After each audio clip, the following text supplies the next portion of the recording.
वंदे वंदे वंदे। मंच पर उपस्थित प्रदेश सरकार में मंत्रिमंडल के मेरे सहयोगीगण श्री नितिन अग्रवाल जी, इस क्षेत्र की लोकप्रिय विधायक और प्रदेश सरकार में मंत्री श्रीमती रजनी तिवारी जी, माननीय सांसद और भारतीय जनता पार्टी के लोकप्रिय प्रत्याशी श्री जयप्रकाश रावत जी, भारतीय जनता पार्टी के जिला के अध्यक्ष श्री अजीत सिंह जी, भारतीय जनता पार्टी के वरिष्ठ नेता पूर्व सांसद श्री नरेश अग्रवाल जी, राज्यसभा के हमारे माननीय सांसद श्री अशोक वाजपेयी जी, हमारे सभी माननीय विधायकगण श्री महावीरेंद्र प्रताप सिंह राणो जी, प्रभाष कुमार जी, श्याम प्रकाश जी, पूर्व जिलाध्यक्ष राम बहादुर सिंह जी, एनएलसी से अशोक अग्रवाल जी और भारतीय जनता पार्टी के हमारे सभी पदाधिकारी, उपस्थित बहनों और भाइयों, मैं सबसे पहले श्री हरि भगवान श्री विष्णु के दो महत्वपूर्ण अवतारों श्री नरसिंह अवतार और बारह अवतार की इस पावन धरा को कोटि कोटि नमन करता हूं।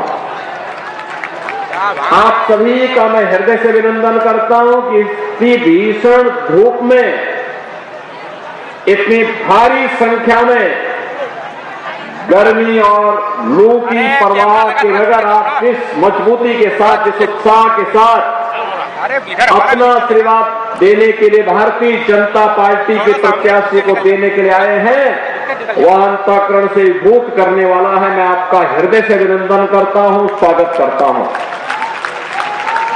बहनों और भाइयों, हरदोई हम सब के लिए एक मानक है और इस बात का मानक है ये तो है कि सृष्टि के प्रारंभ से ही इस सृष्टि में दो प्रकार के मानव रहते आए हैं। यार भैया पीछे इधर उधर देखो। एक वे जीव हैं जो श्री हरि विष्णु के विरोधी हैं, ईश्वरीय सत्ता का विरोध करते हैं, और दूसरा वे मानव हैं जो श्री हरि ईश्वरीय सत्ता के स्नेही हैं। और हरदोई वासी तो ये साक्षात भगवान विष्णु के स्नेही माने जाते हैं, श्री हरि के स्नेही माने जाते हैं, इसलिए हरदोई कहलाए। और बहनों और भाइयों, जो कार्य सृष्टि के प्रारंभ में से चला रहा है वही तो आज भी हो रहा है।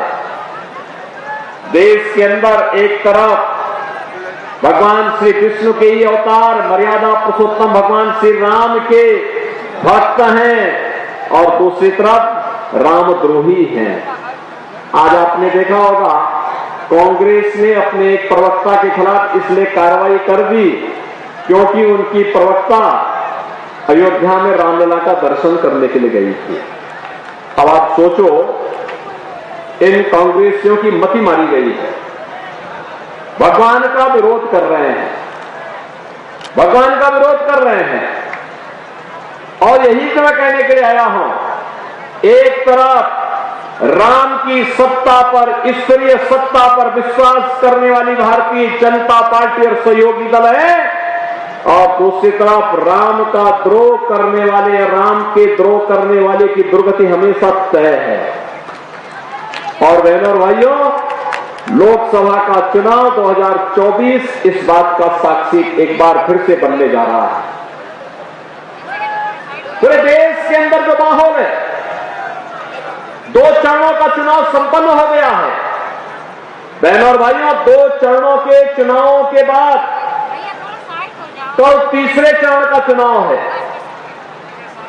दो चरणों का चुनाव और कल तीसरे चरण का चुनाव होने के बाद बहनों और भाइयों, 287 सीटों पर अब तक चुनाव, 285 सीटों पर अब तक चुनाव संपन्न हो चुका होगा कल सायंकाल तक। और पूरे देश के अंदर जो स्वर गूंज रहा है, दो ही स्वर गूंज रहे हैं, वह है, एक स्वर है जो पूरे देश के अंदर है, वह वृद्ध हो, जवान हो, महिलाएं हो, पुरुष हो, गांव हो, शहर हो, हर ओर एक ही स्वर गूंज रहा है, और वह है फिर एक बार मोदी सरकार, फिर एक बार मोदी सरकार। अब लोग पूछते हैं कि मोदी सरकार क्यों?